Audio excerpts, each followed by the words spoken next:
Google, Microsoft, Facebook, Skype, Google Mail, Yahoo Mail, PayPal. These are all U.S. Navy and military operations tracking people by the electromagnetic frequency emitted by individuals' DNA.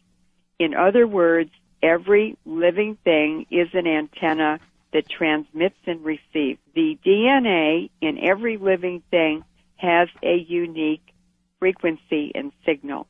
That is what they're using, what they're focusing on, and what they're weaponizing to completely control us. The DNA Human Genome Project was carried out at the Lawrence Berkeley National Lab, where I was a staff scientist for 5 years. But the Lawrence Livermore Lab, Los Alamos National Lab, these are all nuclear weapons labs, were also involved. That means the military, because the nuclear weapons labs exist for the Pentagon, and the Pentagon exists for the oil companies.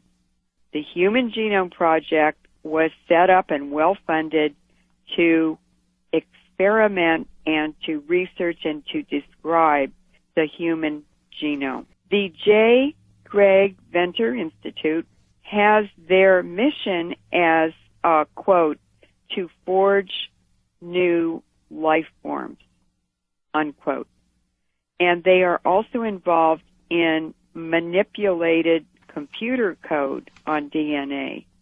And what they're doing is using computing, medicine, technology, and the police state to converge into basically what is creating a totalitarian scientific oligarchy.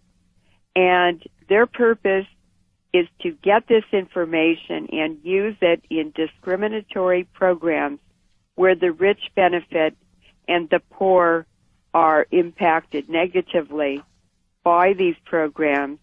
And the second part of that agenda is the depopulation initiatives. Now, I did an interview with Dr. Win Parker on the air.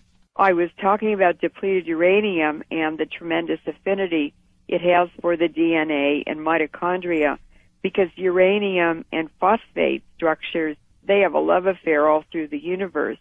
And that means that when people are exposed to uranium particles from these wars in Iraq and Afghanistan and Yugoslavia, and by the way, it's over here in 2 weeks, it sticks to our DNA and our mitochondria that provide all the energy for the body.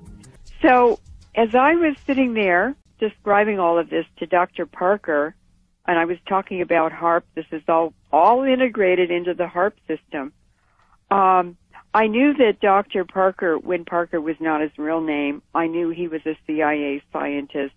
I knew he'd worked for the U.S. government, for the Department of Defense, for the World Health Organization, and the UN at different times. And I knew that he was a microbiologist who knew the whole field because he had to advise the government.